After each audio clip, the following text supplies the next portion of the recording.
Hello and welcome to this special edition of What's at Stake. I'm Kati Morse and I'm here with the man of the hour, head coach Willie Fritz of the Tulane Green Wave. How are you this morning, Coach? Doing great, Kate. Good. So we've had a whirlwind of a month, official visits, then signing day comes around and you've had a chance to kind of take a beat, and now we can look at the schedule. So what are your overall thoughts of the 2017 schedule? Really tough schedule, and you expect that playing in the American Athletic Conference.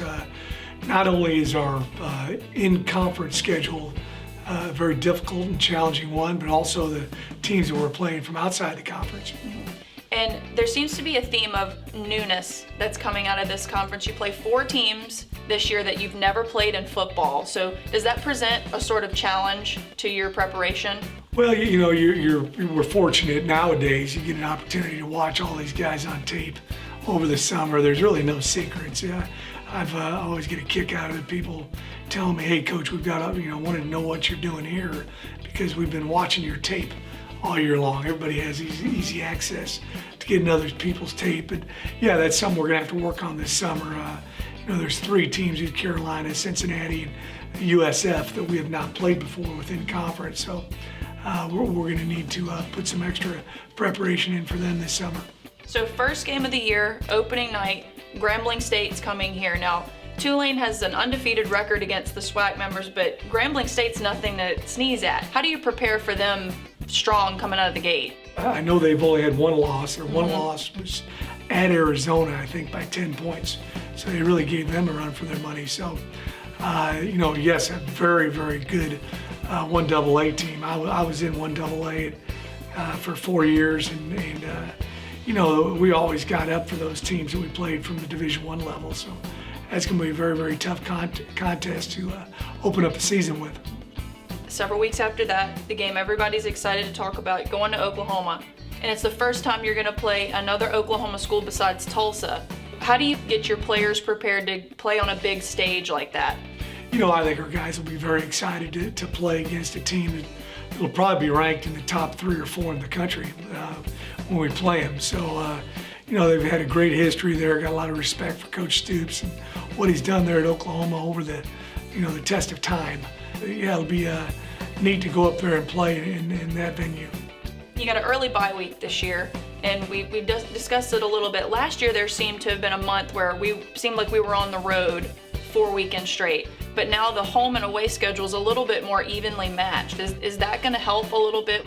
I think it will, definitely. And then I think we have our bye week at a good time of the year. Last year was towards the end of the season, and it's a little bit difficult to really use that to gear up for I think the last 3 games that we had. But what people don't take into consideration is you have a long preseason practice schedule, and then you have, I believe we're going to have 4 games, and then we'll have a bye week. So it falls at a good time. Another school, you got a lot of new coaches also that you're facing. Charlie Strong, Luke Fickle, all these teams that have new leaders. Does that present something different as well? Or? Well, one of the good things is that we'll play these guys a little later in the season, and so you'll be able to see what they're doing in those games. Again, we'll do an initial scouting report on them this summer based on, with Coach Fickle, what they did at Ohio State, the coordinators that he hired. Same thing with Coach Strong, with what he did at Texas and Louisville, and then the coordinators that he's hired there in South Florida.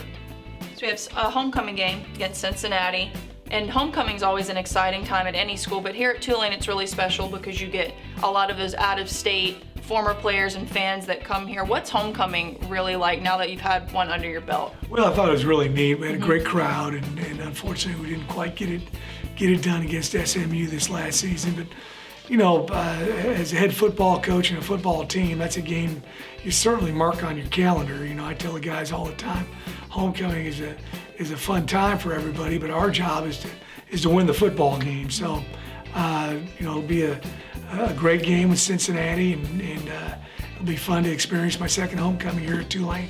And you have spring ball right on the horizon. How are your guys preparing even now for the start of spring ball in a couple weeks? Well, we're really doing a great job in the weight room. Coach Spear and his staff do a phenomenal job right now. Myself and our coaches are in the weight room every morning with our guys and just kind of refamiliarizing ourselves with them because we've been on the road recruiting so much. And we're also doing a little bit more running this time of year than we normally do this, so we'll be in shape for spring football. Last off season prior to spring football, we didn't do quite as much running because we felt that we needed that extra 15 minutes in the weight room. So it'll be fun to get out there on the field and do a few new things, but also, see this great competition we're going to have at all positions amongst our team. And you also have a few guys that you've signed this year who are already here on campus. What kind of benefit does that have to have these kids already here, already working out before the season even starts? Huge benefit. They really get an opportunity to come into preseason camp as a veteran because they'll have 15 practices with us, 15 meetings. They're acclimated to school, acclimated to the weight room. So when they come back in the fall, they're more like veterans than rookies. Is there anything you'd like to say to Greenway fans before we wrap it up and get started for spring ball? Well, we'll get those season tickets. We're chomping at the bit to get going. We're ready for our preparation here this spring and this summer, and looking forward to a great 2017 season. Well, thank you, Coach. And that will wrap up this special edition of What's at Stake. For head coach Willie Fritz, I'm Kati Morse. Thanks for watching.